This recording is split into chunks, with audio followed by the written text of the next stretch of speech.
So some people have some pretty weird triggers.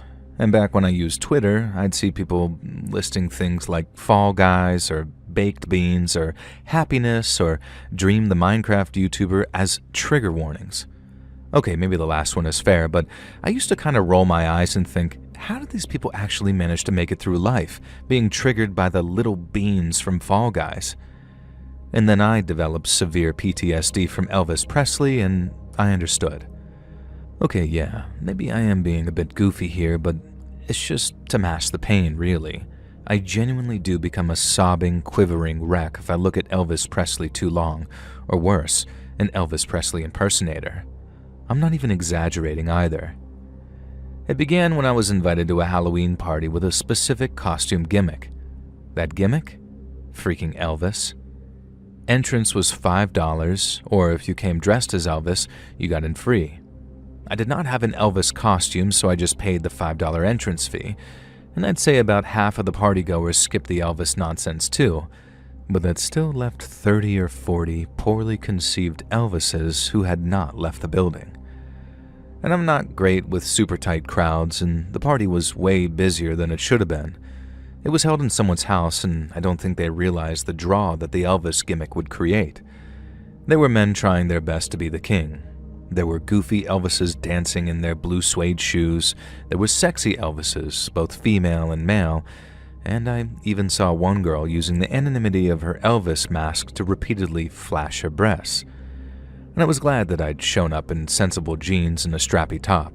I can't go wrong with being boring, and I'd gotten a ride with a friend who doesn't drink, so I helped myself to a beer from the keg. I needed it to deal with the ongoing atmosphere. Oh yeah, I forgot to mention, as part of the Elvis Ween, guess what singer was playing constantly on the stereo? Absolutely no break from Elvis's greatest hits, playing on repeat via Spotify. And even after my first drink, I was deeply regretting being there, but my friend had wanted to come, and she really loved Elvis. And when I decided to get my second drink, a short female Elvis stumbled up to me and handed me a red plastic cup of beer. She mumbled something about suspicious minds and sort of staggered off. Now, normally I would never accept a drink from a stranger, but even with the Elvis costume, I recognized her as another friend from college.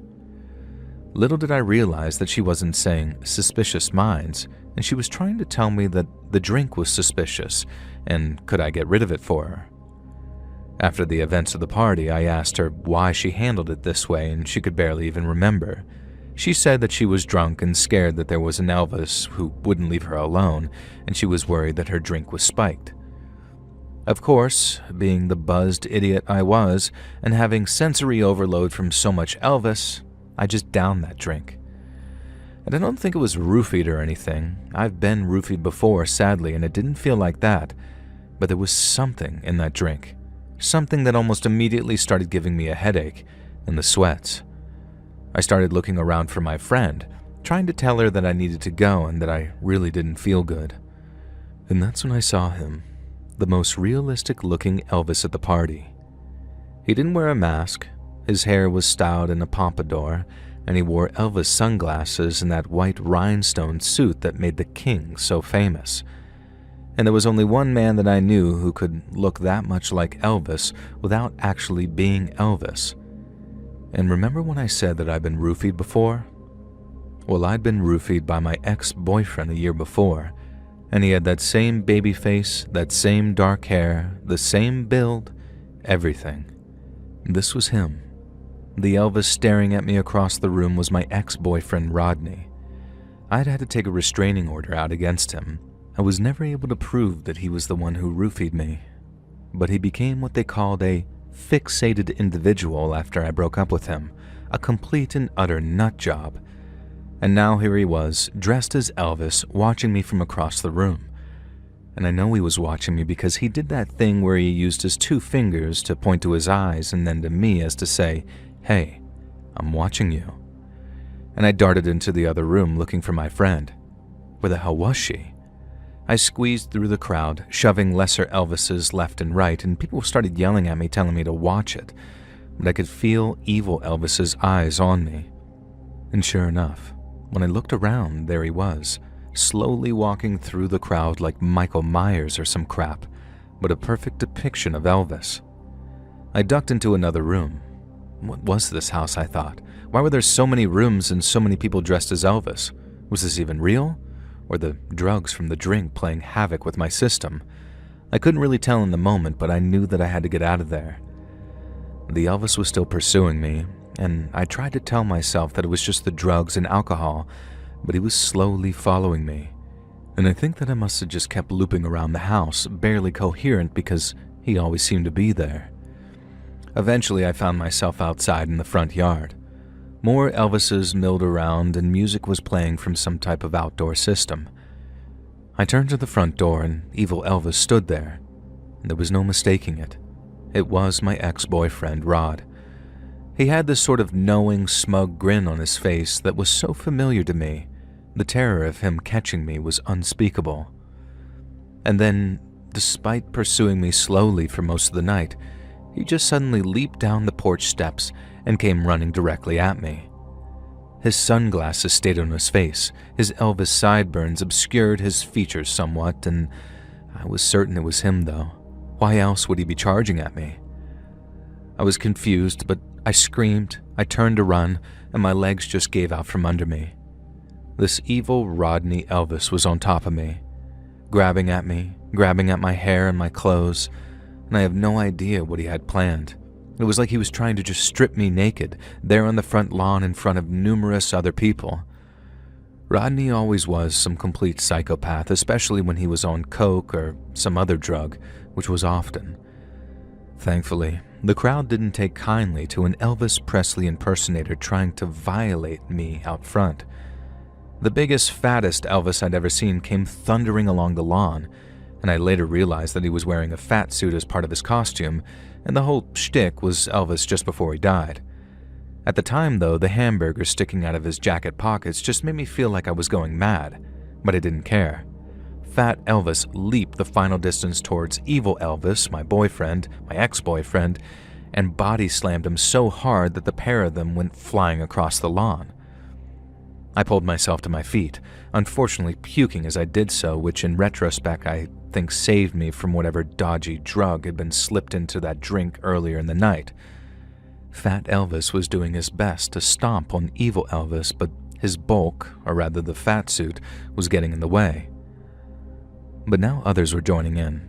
This group of random Elvis Presleys just absolutely pounding on evil Elvis. And that's when my ex-boyfriend rolled free and pulled out a gun. And within seconds he fired, hitting Fat Elvis square in the stomach. This Fat Elvis reeled back, fell over, and the other Elvises kinda held up their hands in surrender, backing away from evil Elvis as he stepped away. He fired one more shot into the air, causing everyone to duck, and then just took off into the darkness around the side of the house. A couple of the Elvises wanted to follow him, but the rest of us told them not to. The guy was armed. And then I told him that I knew who he was and we could just call the cops.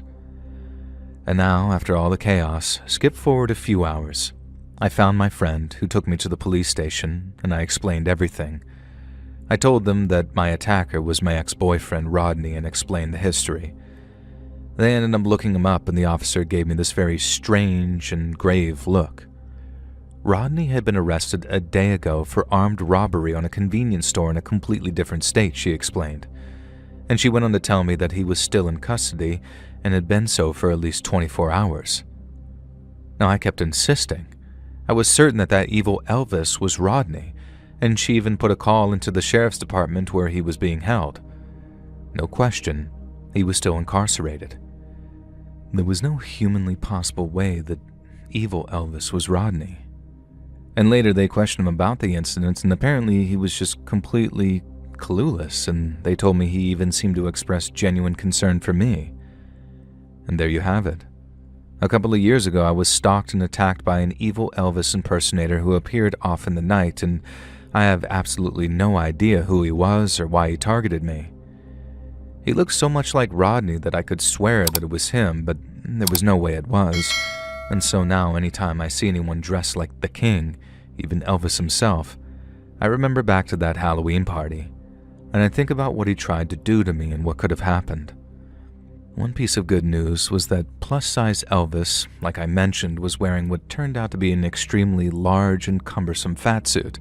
He was a skinny guy, and that meant that the bullet from Elvis's handgun was actually blocked by all the foam in that costume.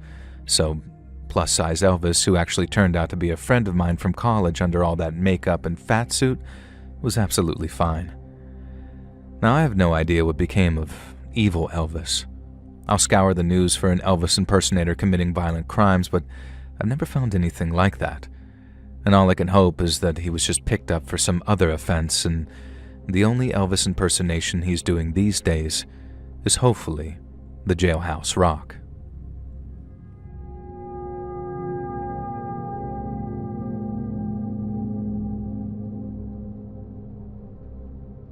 When I was in college, a friend of a friend threw a small Halloween house party. Nothing too wild, just the usual decorations, costumes, punch, apple bobbing, and vodka, the usual. And when we arrived at the party, the center of the living room couch had been taken up by a werewolf. Now, I'd never seen a werewolf mask like it before. It was like something out of a movie. And you would swear that it was a professional prop. His snout looked wet. His maw was glistening with saliva, and his werewolf hair looked genuinely real, and his eyes, man. I had no idea how he even saw out of the mask's eyes. But they were fully realistic eyeballs, just incredible. And this dude was just sort of sitting there in the middle of the couch. If it hadn't been for the fact that he only wore a mask as part of his werewolf costume, I might have assumed that he was a prop. But below the mask he wore a sort of Hawaiian t-shirt and chinos. He had thin, knobby legs, these dirty sneakers, and on his arms he had tattoos that looked suspiciously like prison tattoos. And I figured they were just sort of drawn on, like it was some werewolf character that I didn't know about. Now, I'm not a big werewolf guy, so I figured that I couldn't ID the particular werewolf that he was dressed as. And occasionally, one or two of us would sit next to him and try and talk to him. But man, the dude stayed in character the whole night. At first, he just let out this sort of wheezing growl, and after a while, he'd just sort of stare forward silently. And the party went on, and the werewolf continued to sit there. We began to speculate who he might be. And eventually, it hit. He was our friend Josh, and this was exactly his MO.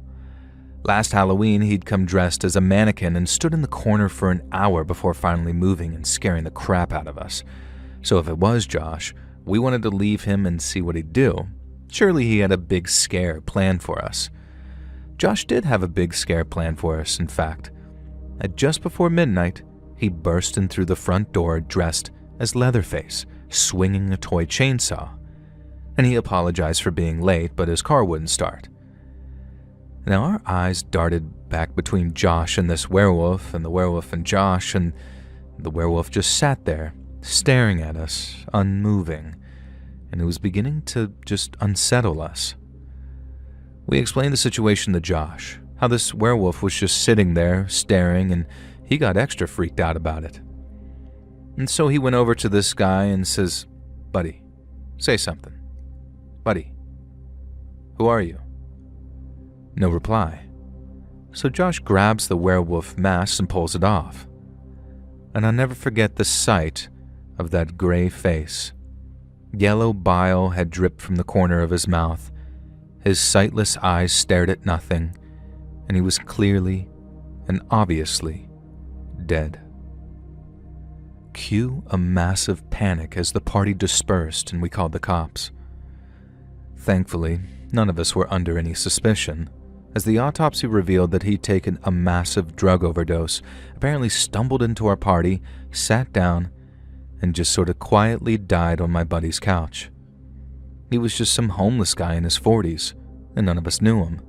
The cops couldn't even find a confirmed identity on the guy, and in the end, we were the only ones at his tiny funeral, covered by the state. And for whatever reason, this old homeless guy had decided to pump himself with a cocktail full of drugs, put on the most realistic werewolf mask I'd ever seen, and come to our party to die. The least we could do was just give him some kind of send-off. I still don't know his real name or why he chose our party to end his life, but I still think about him sometimes, and I hope that he's in a better place. living his best life and howling at the moon. In the late 1970s, two drifters crossed paths and discovered a shared darkness that should never have met. Together, they roamed California's quiet roads, searching for victims who would never be seen again.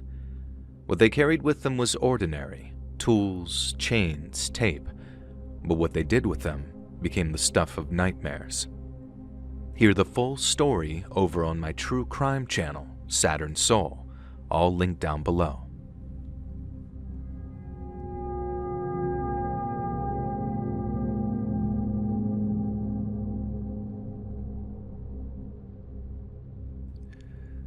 Now, to set the scene, most of us are Kiwis living in Australia, and we're an odd bunch. There's me, Chris, and Paul, and we're all from New Zealand, and we all moved over here together. And then we met Rocky, an American bloke who just sort of gelled with us and became the missing member of our quartet. But we were lads who loved to party. We loved a lot of things, us, and didn't take life too seriously. And we weren't and aren't haters. But let's read, bro. I hate boats. I don't know if you've ever been on one. You're a YouTuber, so maybe you aspire to own a yacht or some crap like that, and have wild parties out on the deck where everyone gets drunk and imbibes substances. You know that Lonely Island song, I Want a Boat? It makes it look so much fun. Same as movies or shows where rich people go out on yachts and have a great time. Well, don't do it. It sucks. I didn't used to have a fear of open water, but I do now. And it's all because one Halloween, my idiot buddy Rocky decided that we, the boys, should all pool together, rent a yacht, and then pick up some baddies in a coastal bar and tell them that we were some rich Wall Street idiots and go out to sea for a good time. Sounds like a flawless idea, right? Well, yeah, it wasn't. Now, first off, Rocky barely knew how to pilot a boat. So we sort of ended up drifting out to sea for a bit and then dropped anchor and thought, hey, we've got alcohol, someone's brought, well, other things, and we managed to convince about 3 girls to come party with us. Now, never mind the fact that there were 5 of us guys. Only 4 of us were the tight crew too, and the other guy, he was an Australian fella that we'd met in the bar, and he had the substances and pretty much begged us to let him attend our rich hedge fund party. He said he had some great investment opportunities to run past us. And of course, we weren't hedge fund managers or Wall Street wankers or anything like that. We were more like the schlubs from The Hangover or any Vince Vaughn or Owen Wilson American comedy movie that you can name. Just regular dudes who like to party, who like to try and usually fail hooking up with some honeys, and just have fun. We'd also blown most of our savings on renting this yacht for one day, and the deposit alone was completely eye-watering, which we would lose if any damage occurred to this vessel. And so basically the 4 of us were all a bit jumpy about getting too drunk or wrecked, especially when the Australian guy, who we'll just call Barry, started breaking out the baggies. We realized that Halloween fell on a full moon that year in 2001, and Barry got incredibly excited about this, doing nose candy and howling at the moon as soon as the sun went down. Now please just remember here, we were dumb guys in our early 20s, Barry was probably 35 and we didn't know him at all, and we just invited him onto a boat from which there was no real escape, and the guy was off his head on the powder. Now me and my 2 other buddies, Chris and Paul, were making half-assed attempts to hit on the honeys we picked up, but they were more interested in Barry and his wild antics. Rocky, on the other hand, was absolutely freaking out, worrying about the deposit that we dropped on the yacht and then stressing in general. Eventually, he took me to one side while the others were getting drunk and high with weird Australian Barry. Rocky told me that he'd effed up big style, and a hell of a storm was heading right towards our location. That's fine, I said. We'll just raise anchor and sail back to the docks. We can't be that far out, right? And that's when Rocky tells me that he'd never actually dropped anchor, and the boat had been just drifting slowly further and further out to sea, and he basically just had no idea what in the hell he was doing. And it was almost nature or God or someone was playing a prank on us. No sooner had Rocky made this confession that the heavens absolutely opened up and heavy freezing rain began to pound down on the boat. The girls ran under the cover of the bridge, but there was barely enough space for all of us to fit in the small interior sections of this tiny yacht, the best we could afford. Now Barry, on the other hand, was standing out in the storm. Lightning was striking the water dangerously close by now, and choppy waves had begun rocking us back and forth. Rocky, Paul, and Chris were yelling at each other to navigate back to shore, and the girls were just screaming. Now, I'm not convinced they even knew how to plot the route back. How Rocky had managed to convince the rental company to even let us take the boat out, I'll never know that, but he was always good at bullcrapping his way through situations. But back to Barry, he was hollering and screaming about some sea witch, and I think he called her Shazanzi or something like that, and even 24 years later I've never been able to find any evidence of this so-called sea goddess. Barry was imploring her to save us, and then he paused as if listening for a reply. And this is when one of the girls said something to me that they'd seen Barry taking a whole bunch of LSD, at least 3 tabs. Great. So he had this mysterious Australian drug addict standing out in the storm, and holy crap, what was he doing now? He starts to produce a goddamn knife from the boat's toolkit and started carving a sigil into the wooden decking on the boat. Of course, Rocky's first thought was the goddamn deposit and how much money we'd lose, so he runs out into the storm and starts screaming at Barry. Barry cocks his head to one side again and yells that, sure, he'll do what Shazanay says.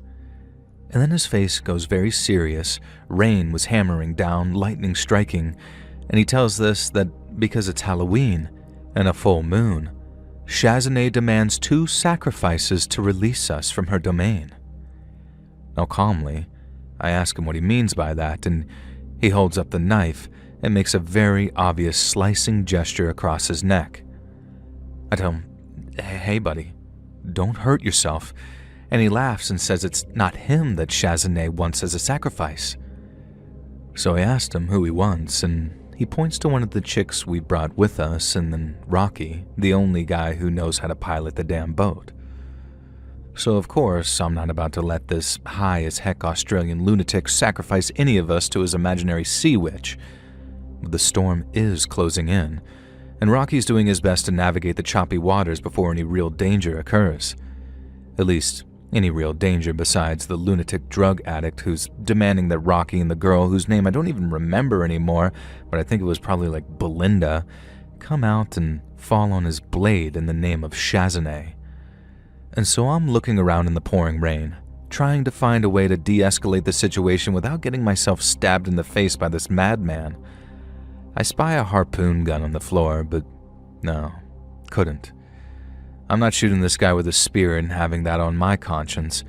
He's drunk and on an LSD trip. He doesn't deserve to die. He seemed like a solid bloke before the sea witch sacrifice crap. Unfortunately, Barry saw me looking at the spear gun and decided to make a move for it, towards me with the knife.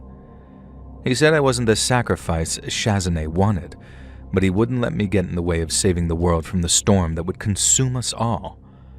According to him, that's what was going on.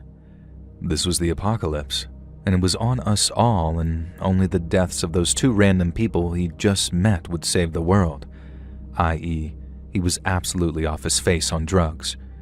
And you know when people are absolutely off their face on drugs, they like to talk, at length. And boy, did Barry talk. So much in fact that he didn't notice one of the chicks was sneaking around to the side of the boat towards Barry. And I remember her name was Krista because we dated for a while after this, but I think it was just a situationship because it didn't really last. And I guess being held captive by a sea god worshipping nut job isn't the best basis for a long-term relationship. Now anyway, Krista had crept up behind Barry, who was waving this knife in my direction, and she grabbed some kind of pole which I guess was used to fish things out of the sea if they fell overboard. Now Barry was in the middle of some big rant about saving the world. Rain was hammering down, lightning was lighting up the sky, and then wham! Krista smacks Barry in the head with the pole as hard as she could. He staggers, and for a moment I'm not convinced that he's going to go down. And so I dart in like the hero that I always wanted to be and sock him right in the jaw with the best and only punch I'd ever thrown in my life. The knife goes flying out of his hand right overboard and Barry collapses forward. Now quickly, the others, apart from Rocky, who's still trying to steer the boat away from the storm, all come running. They'd found some rope and some other things to secure Barry, and we tie this lunatic Aussie up in the back of the boat, and somehow, thankfully, Rocky managed to guide the boat back into the quay. We're expecting cops to be waiting on our return, or the Coast Guard, or someone, but it was a bit of an anticlimax. I guess Rocky never thought to actually radio the Coast Guard for help, which we still give him crap for to this day. And there was only one person waiting on that dock, and I could tell right away that she was the Karen type. Middle-aged, soaked to the skin, and looked like she was ready to call the manager. And thankfully, her anger was not directed at us. It was directed at Barry. She explained that she was Barry's wife, and took one look at him hog-tied and incapacitated in the back of the boat, and just said something like, "Bloody Nora, not again, you bloody C-word." And before we could even protest, she just climbed on the boat, slapped Barry around in the face 6 ways from Sunday until he woke up, and then sort of marched him to a nearby car, throwing him into the back. Now I was kind of shocked to realize that she was driving a Bentley, and a pretty nice one at that. We thought she was going to do a runner, and one of my buddies was already writing down their registration plate. But then Karen came back and was surprisingly apologetic. Her excuse? Barry was having some type of midlife crisis and liked to party. We tried to explain that he'd been threatening to sacrifice a couple of us to some sea witch, and Karen just shrugged and said, yeah, he gets a bit weird on Halloween and on a full moon, so she quote-unquote wasn't surprised. Like, okay, lady, this guy sounds like he really isn't safe in modern society, maybe? But he wasn't our problem anymore, at least not when Karen pulled out her checkbook and wrote us a very sizable check to cover the damages that Barry had done to our boat, and any other trauma that we'd actually suffered. Now we're talking a 5-figure amount here, more than enough to buy our silence, as much as I'm ashamed to say it. And we made sure to plead with Karen to get her husband some help, and she kinda implied that it was an uphill struggle, but they were trying. And then she said that maybe we could join them on their boat sometime, because Barry's not normally like this, I guess. Well, I'd hope not.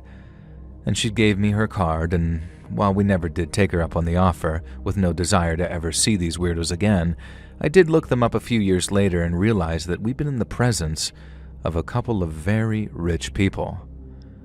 So in our quest to impress some hot chicks by pretending we were rich enough to own a boat, we discovered the reality of having the kind of money that turns you into someone like Barry. And after that, I've spent the next 20-odd years feeling perfectly happy that I'm just a lowly mechanic in a small Australian town. And the guys drifted apart, but sometimes we still message on Facebook and talk about the time we were almost sacrificed to an imaginary sea witch during a storm on Halloween. We barely even tell other people the story because it sounds so bat-crap crazy that we usually can't be bothered to even try convincing people it's true. But I figured, hey, I'm getting on in years, so I'll just post it to you, and maybe it'll serve as a cautionary tale for anyone else who randomly decides to rent a boat and sail into a storm during a full moon on Halloween night.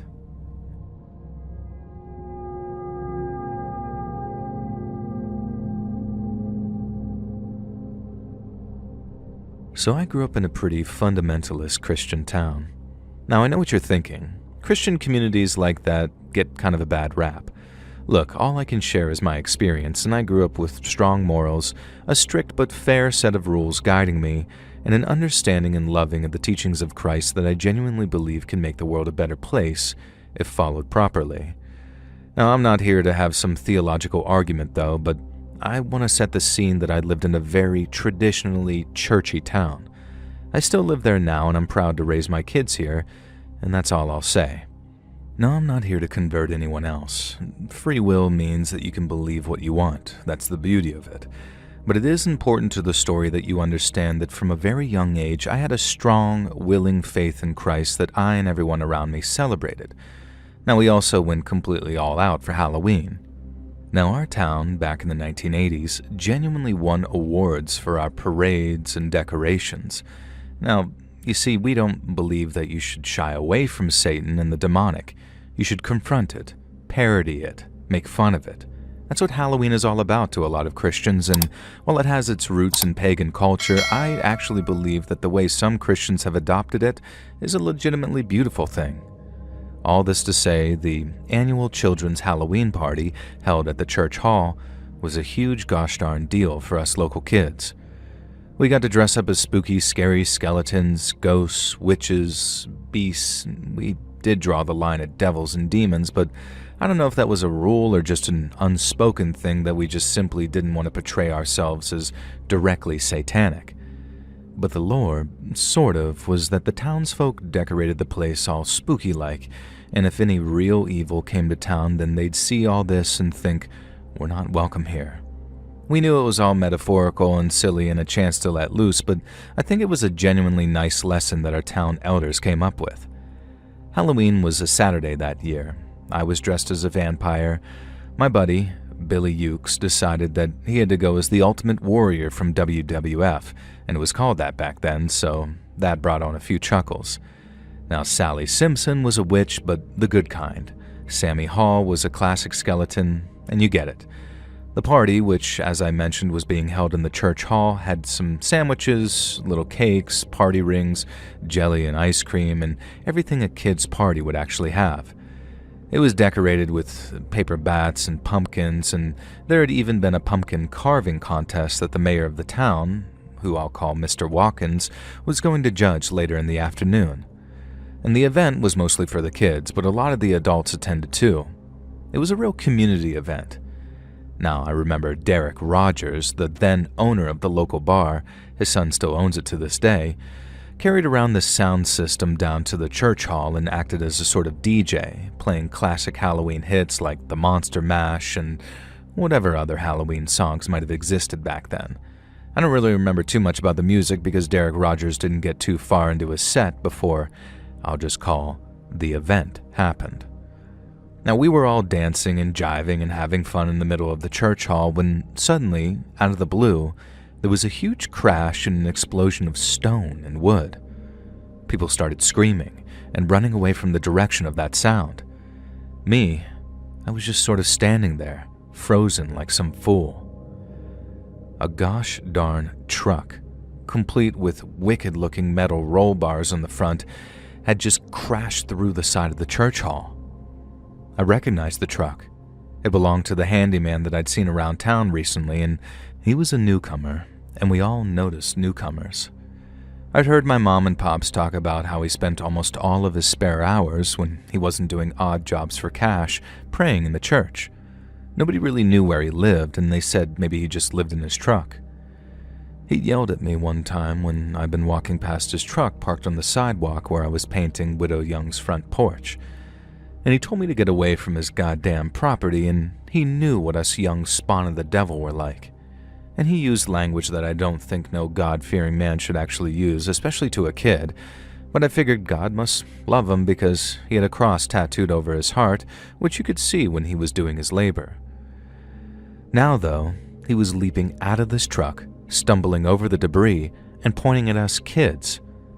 In one of his hands, he held some rusty tire iron, and I can't remember what he said word for word, but it was something like, "Spawns of Satan, little demons, I knew you were infesting the town with your effing evil, your goblins, and I can see through the masks you wear, and you're all gonna die." Of course, this made most of the kids start screaming, crying, running to their parents at the back of the room, and everyone was still a little shell-shocked from the truck coming crashing through the church hall wall, and most of the kids were younger than me and my friends. We were 8 and 9, and most of them were 5 or 6-year-olds. Now, my protector instincts kicked in at that moment, and I spat out my little vampire fangs that I was wearing, which were annoying as heck anyway, and I definitely yelled at this handyman, "We ain't no evildoers, sir. We love Jesus just like you do." I might have been a little delirious given the situation. Then he said something I did not expect. He said that our town was infested with evil because we allowed... Well, let's just say I can't repeat what he said, but they were certain racial slurs that implied that he did not believe non-white people should be allowed to live in our town. Then this absolute weirdo rips his shirt off, and I saw that he had some other tattoos which were sort of cross-shaped but not, and I think you can probably imagine the design that I'm talking about. So there I was, an 8-year-old kid facing down some racist who represented everything that I and Christ himself stood against. My little hands balled up into fists, and this handyman stared at me, totally fixated on me as he took one step towards me, and then another. I heard the sound of a gun being cocked, and then another, and then another. 7 of the adults had finally arrived on the scene. White, black, Latino, a multicultural mix of the beloved members of our community, our loved ones, the people this hateful man who'd risked killing a group of kids had decided were evil. One of the folks was my own dad. He put a hand on my shoulder and gently guided me behind him, whispering that I'd done good. And 7 guns were trained on this guy. I prayed to God, prayed harder than I ever had in my life that he wouldn't be stupid enough to charge at them and cause a firefight. I said the prayer, first under my breath and then louder and louder. "Jesus, forgive this man," I said. My mom had run up from behind and was trying to drag me away in case things did get violent, but I kept praying. And this handyman raised his tire iron, and he seemed like he was going to charge them. And then a gun went off. It was my dad's gun. And Dad had never been a good shot until Carl had always teased him for it, and to this day, I don't know if Dad's aim was true or off the mark, and he claims that he hit exactly where he had wanted to hit. And that bullet hit the handyman right in the hand holding the tire iron. Immediately, he dropped the weapon and began howling in pain. Dad just kind of stood there, frozen, while the other gun-toting townsfolk ran in, kicked the handyman's legs out from under him, and then held him forcibly at gunpoint until the sheriff's backup finally arrived. This handyman was arrested, charged, and sent to prison upstate. Now, I don't know exactly what the charges were brought on him, and I don't really want to know. All I know is that I attended a Halloween party where a deranged, misguided soul almost drove his truck into us, and then in my opinion we avoided any loss of life or serious trauma thanks to the love of Jesus, the bravery of the townsfolk, my defiant inability to back down, and most importantly, we were saved by my dad's absolutely abysmal aim. And this was near 40 years ago, and the old man's still around. He still can't hit a barn door with a banjo, and honestly, I wouldn't have it any other way.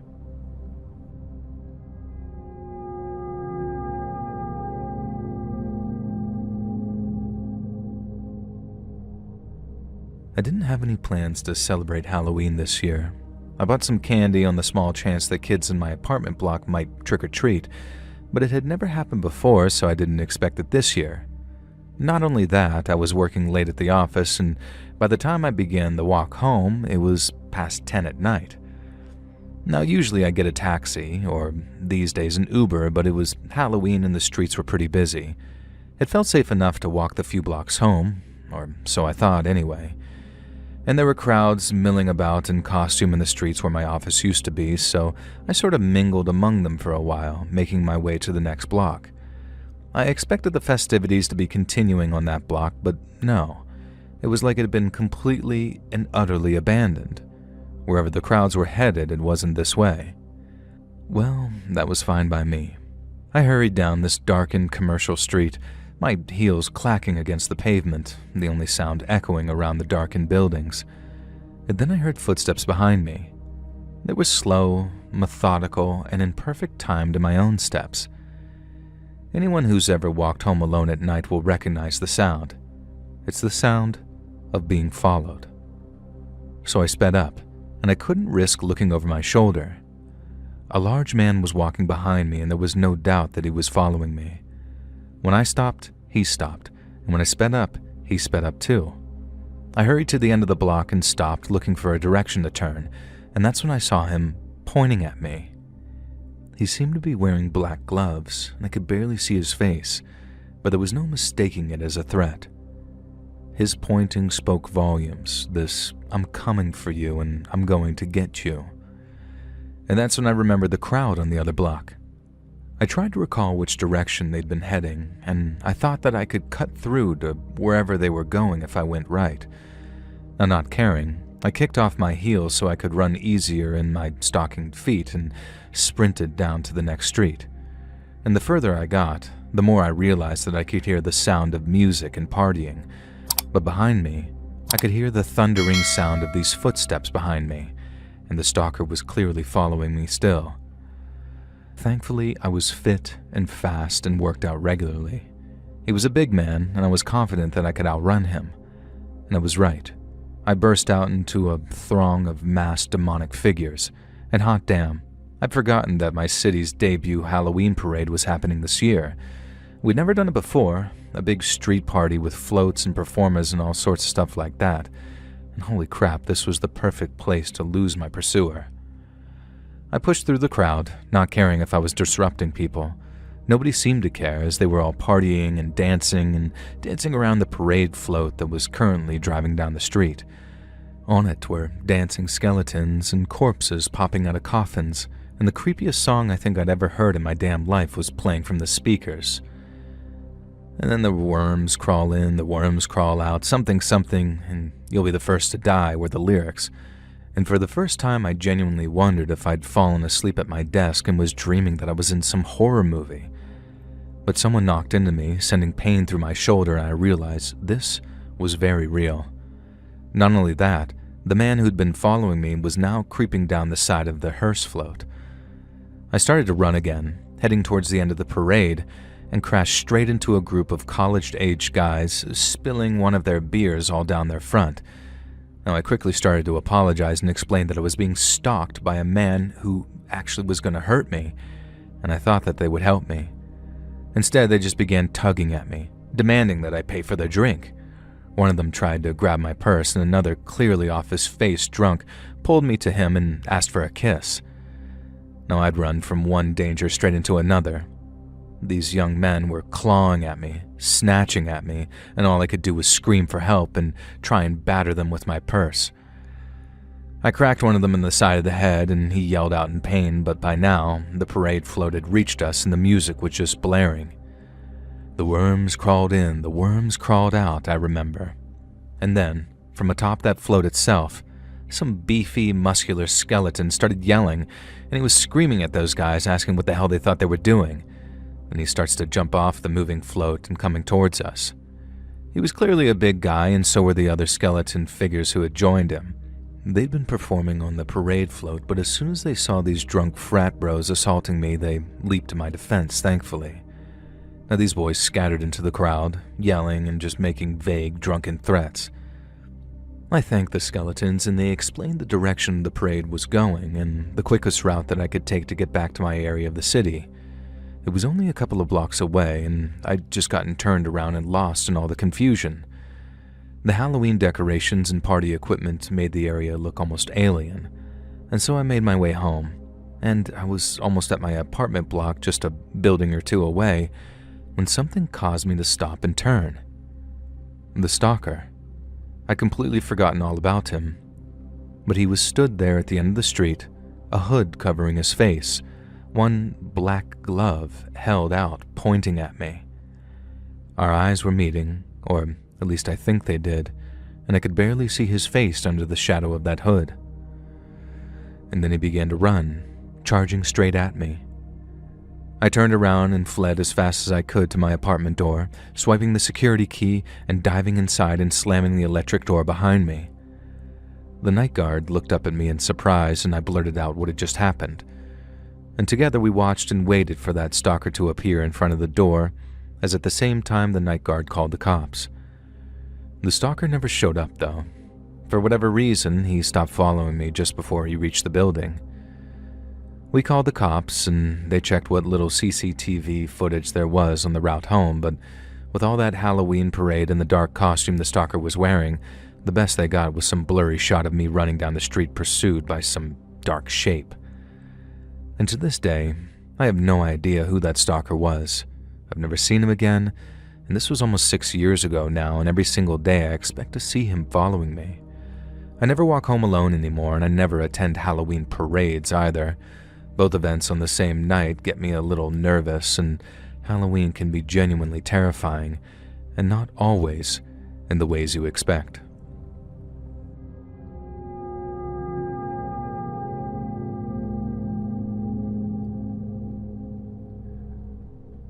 So I was at a Halloween party back in 2001, and it was the craziest night of my life. I'll never forget it, even though I kind of wish I could. I didn't really know anyone there apart from the girl who had brought me, because we were kind of hooking up at the time. She was a bit of a hood rat, and so were her friends. And when we got there, there was one chick just passed out on the front lawn, her skirt hitched up to reveal her underwear and just sleeping out there with no shame. But what the hell, right? I'd seen worse at frat parties. Now, little did I realize that this sleeping beauty would become the beast of my Halloween. And an hour or so had passed at that point when we were all inside dancing and having fun and enjoying life. And then suddenly, the sleeping psycho comes crashing into the house, screaming that she just had a prophetic dream that the punch had been spiked, with strychnine of all things. And then her eyes lit on me. She pointed and started screaming. I was the one. I was the stranger among them. I'd spiked the punch and was trying to enact some type of apocalypse prophecy. And I'm just sitting there like, no? But for some insane reason, half the party started to turn on me with some sort of suspicion.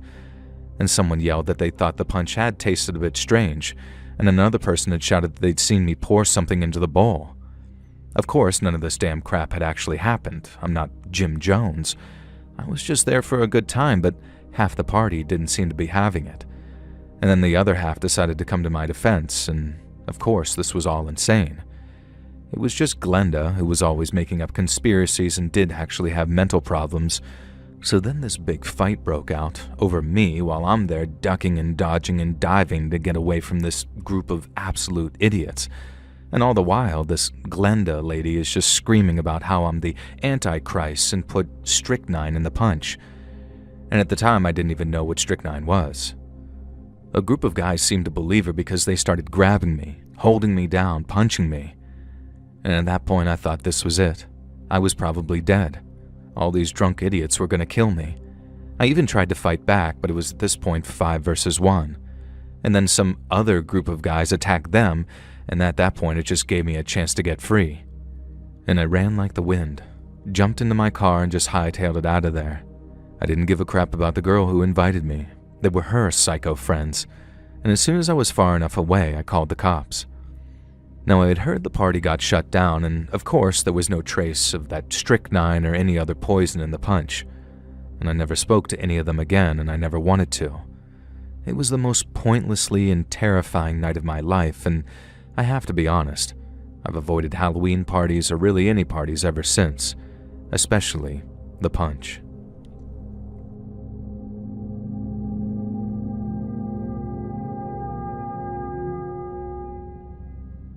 So I got a weird Halloween story for you. My buddies and I were on the way to a haunted house attraction that doubled as a Halloween party. It was sort of what you call a bespoke thing set up by a friend of ours. I just turned 21, so I was used to relying on other people to supply the alcohol at various keggers and gatherings.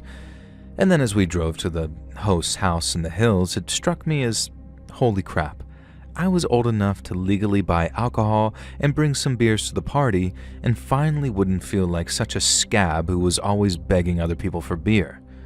And this was the first time that I'd stopped at a convenience store to buy alcohol and I was buzzed. I had ID with me and I could legally buy whatever things I wanted and nobody could stop me. Vodka, rum and gin, and that's what I decided. I told my 2 pals to wait in the car and they were both 20, and I had a vague memory that some places won't serve you if you're with minors. I didn't want to risk anything getting in the way of this rite of passage, so I just sort of went across the parking lot, head in the clouds, and pushed open the door of the convenience store with the confidence of a 21-year-old who no longer has to rely on some fake ID to inevitably fail to buy beer. And the guy at the cash register was some scrawny guy who looked just a bit older than me. He gave me this weird, suspicious look that I interpreted as, "You're underage, aren't you?" And so I shot him this wide, confident smile. Fair enough, I thought. I do have kind of a baby face, so I snatched up a basket to fill with my legitimately gotten gains, and I decided to take my time, browsing the snacks, and maybe I'd buy some Funyuns or Takis or some other snacks for my buddies and I. Beef jerky, that was good, and into the basket that went. Candy corn, That was always a Halloween staple too. And I look over my shoulder at the cashier and he seemed to be sweating profusely.